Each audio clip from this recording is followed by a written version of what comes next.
Welcome, everybody. I'm Jill Jonassen with Jo Carducci, my co-host for all these lives, and we have Katie Paris, our CEO and founder of Red Wine and Blue. So, in case you didn't know, there's an election tomorrow. I hope you know. Wait, Katie, did you know? Deep breath, everybody.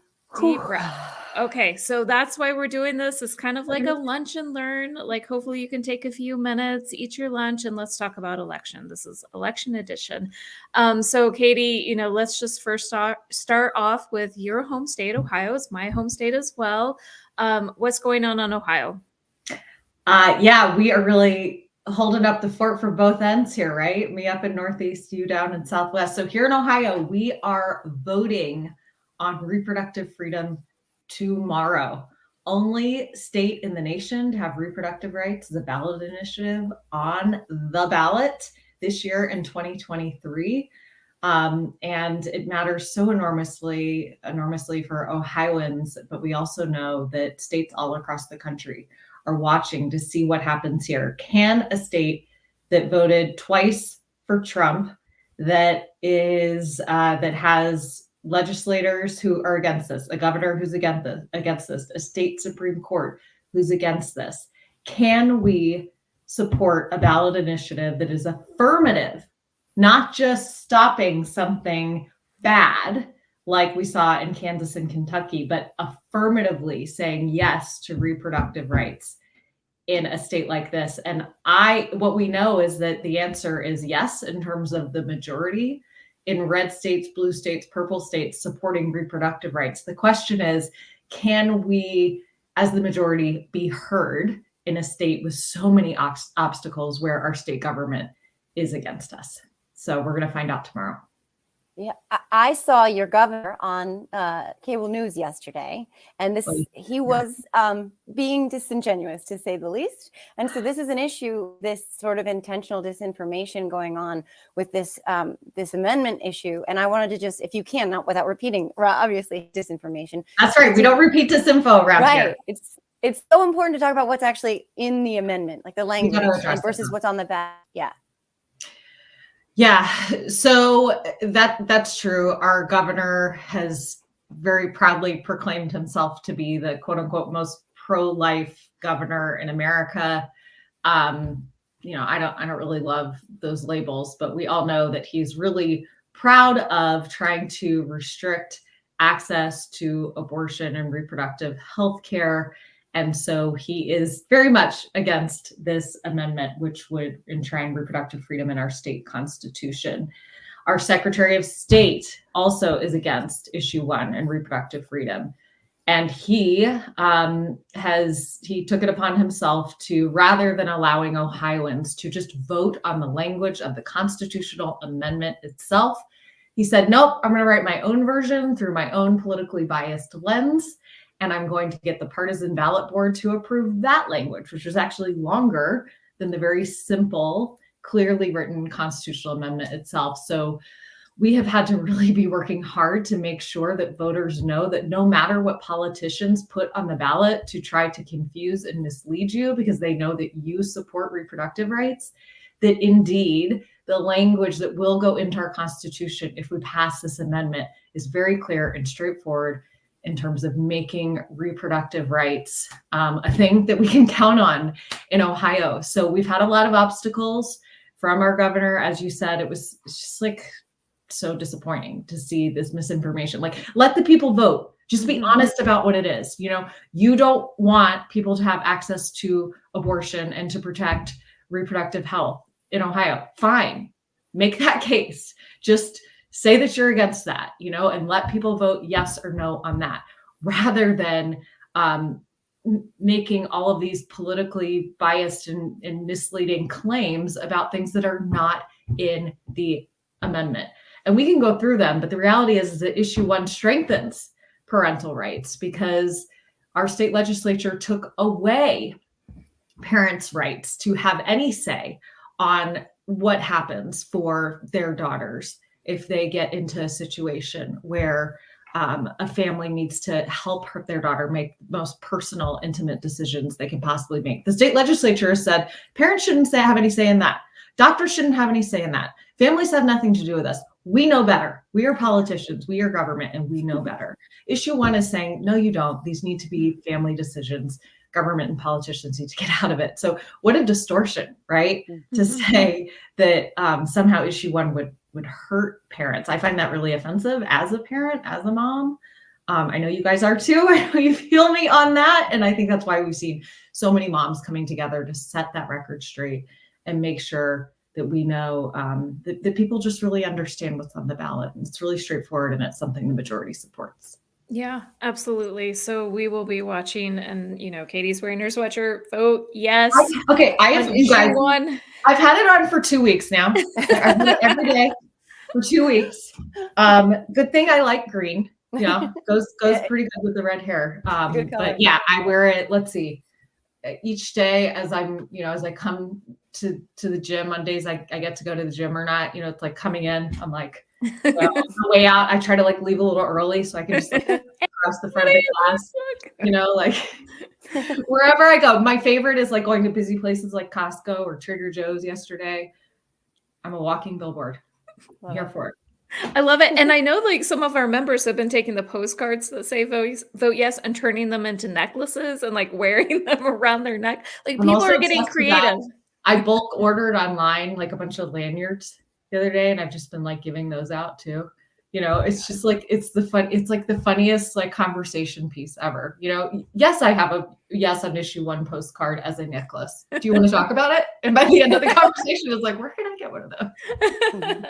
I love it. The conversation started, and that's what we do. Obviously, here at Red, Wine, and Blue, that relational organizing, about talking to your friends and family about what's important to you, and then it's not just Ohio that we need to talk about, obviously. Like, let's talk about Virginia, because reproductive rights are technically on the ballot in that state as well. And so Katie, and I know Jo knows about this too, like just talk to us about what's going on in Virginia. Yeah, so Ohio is the only state with a ballot initiative, so where people are voting on a state issue this year. But in Virginia, the entire state legislature is up for election, and because they have a Governor Glenn Youngkin, who does want there to be an abortion ban, if he gets majority support for that in both the state Senate and the General Assembly, that's going to be the law of the land in Virginia. So you're right, abortion, reproductive rights, absolutely on the ballot there too. We really have to stop Glenn Youngkin from getting that majority in both the General Assembly and the state Senate, so that we can continue. A pro-choice majority is what they currently have in the state Senate, need to maintain that, hopefully pick up a majority in the General Assembly too, so that the people can be heard in terms of clear opposition across the state of Virginia to a total abortion ban. And it's just really, the stakes feel so high in Virginia because it's the last state in the South where women can access abortion. And so, it's just the consequences are huge, not only for the women of Virginia, but really throughout, the whole South. So lots of people watching Virginia too. The stakes are so high, you guys. And to your point about them knowing that it's not popular. Yeah. Kind of sort of the Republicans have been trying to hide their extreme views on abortion. Some of them have scrubbed it from their website. They only say these things to their donors. Youngkin was caught, essentially saying, I don't say this while I'm campaigning because it's not popular. So they know.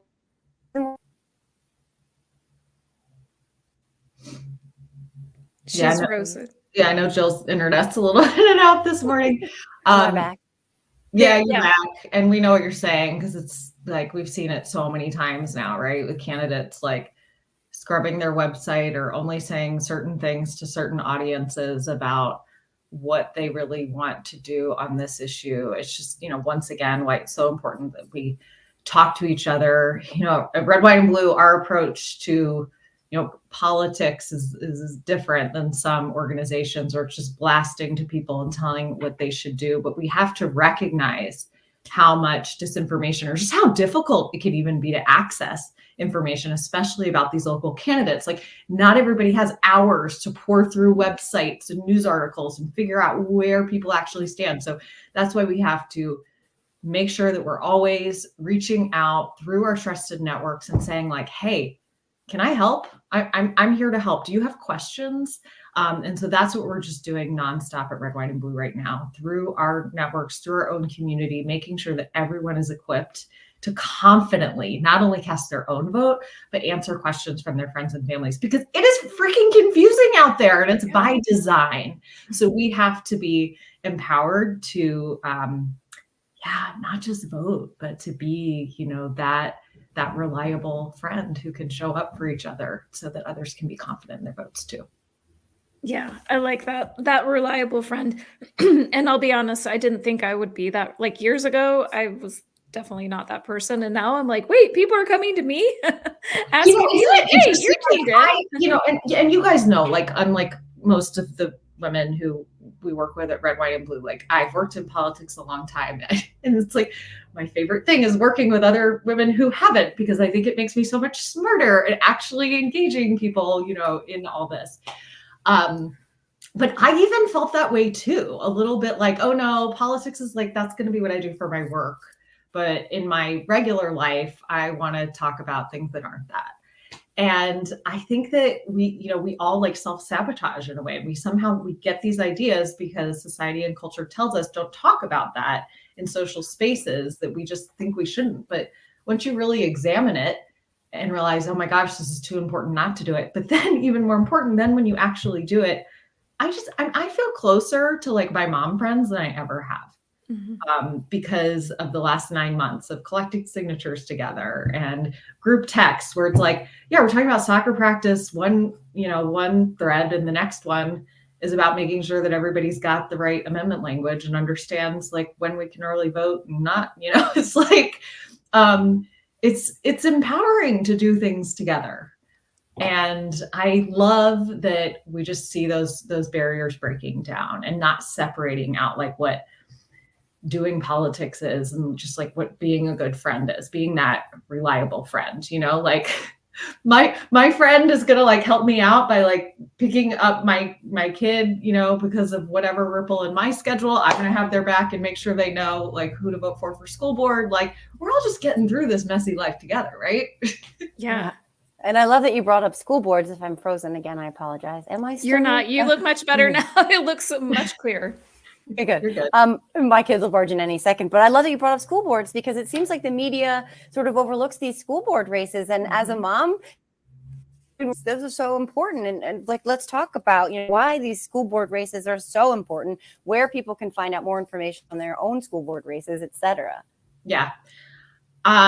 Look, I think we're all feeling nostalgic for the days when these school board races were a little more boring, when it was sort of like the new, we're just focused on like learning and education. And, we have our schools face such serious challenges, and we want to be partners with our educators, teachers in solving those things and making sure we have enough teachers in the classroom and enough people to drive buses. And instead, we have been having all of these culture war fights come into our schools. That's not what we need. It is a distraction. It is making our teacher shortages worse. It is hurting our kids. And we really have an opportunity tomorrow with school board races. There are thousands of school board races across the country tomorrow, and there are hundreds of extremists running. Interestingly enough, I'm not sure people are aware that there are more extremist candidates. So those who have been endorsed by like the 1776 Project, Moms for Liberty, whether you've heard of these groups or not, these are the groups that are trying to ban books, censor school curriculums, just like driving teachers out of the classrooms, making life more difficult for lots of kids who just are trying to fit in. Anyway, hundreds of them are running for office. And so Red, White, and Blue recognizes, again, like kind of hard to know what's going on in these hyper local races and to do your research. So in these places, like Pennsylvania, there's also many of these candidates running in Ohio. And we talked about Virginia there too. There's a lot of school board races. So we created a resource that we've been having moms share with each other. It's like, okay, these are the school districts where, unfortunately, these very extreme candidates are running. But good news, there are just some like regular mainstream, a lot of moms, but dads too, running in these districts as well. So we'll make sure that you know who is who, what's what, so that you can feel confident when you vote and telling your friends who to vote for as well. Yeah, exactly. Don't sit this one out, especially when it comes to those school board seats, because I know from personal experience in my kids' school district that an extremist was voted on 2 years ago, and it's just turned the community upside down.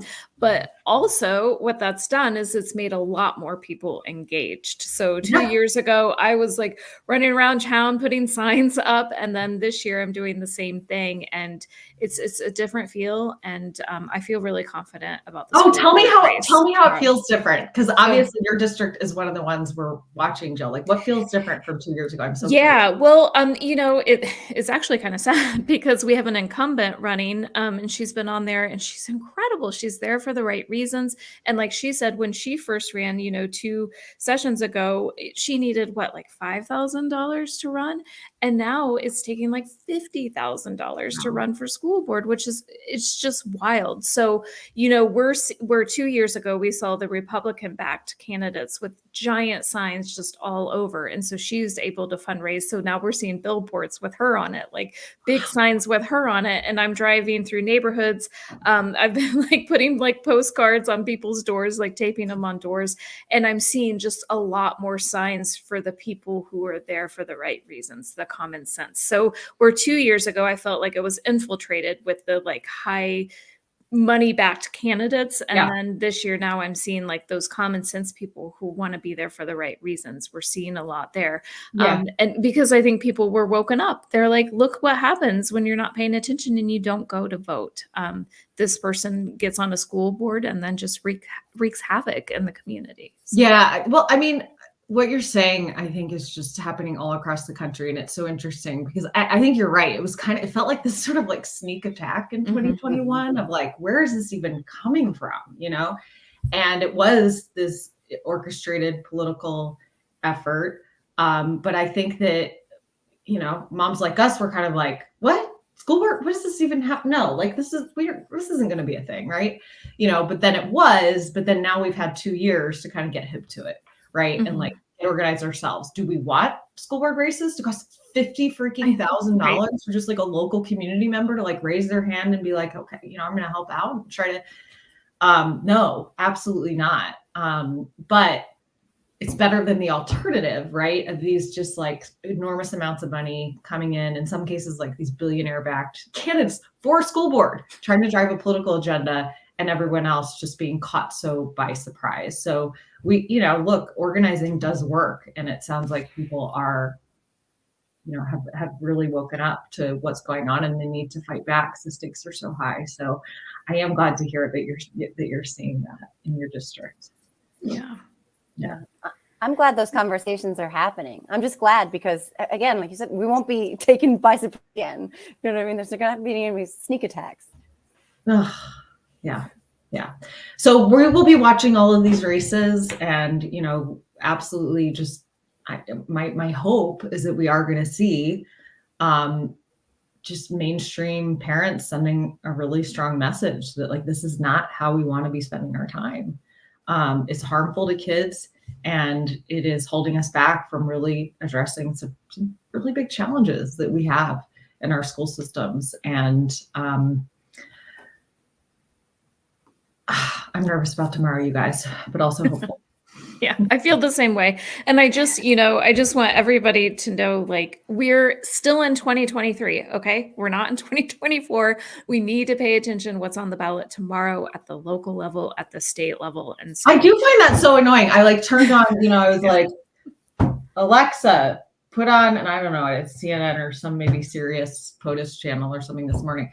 And they were talking, it was about 2024, Trump indictments, all this stuff. And I'm like, do you not realize that there is an election tomorrow? These hyper local races, they're going to have huge impacts like on our children, and it's just it drives me nuts. I understand it's like click.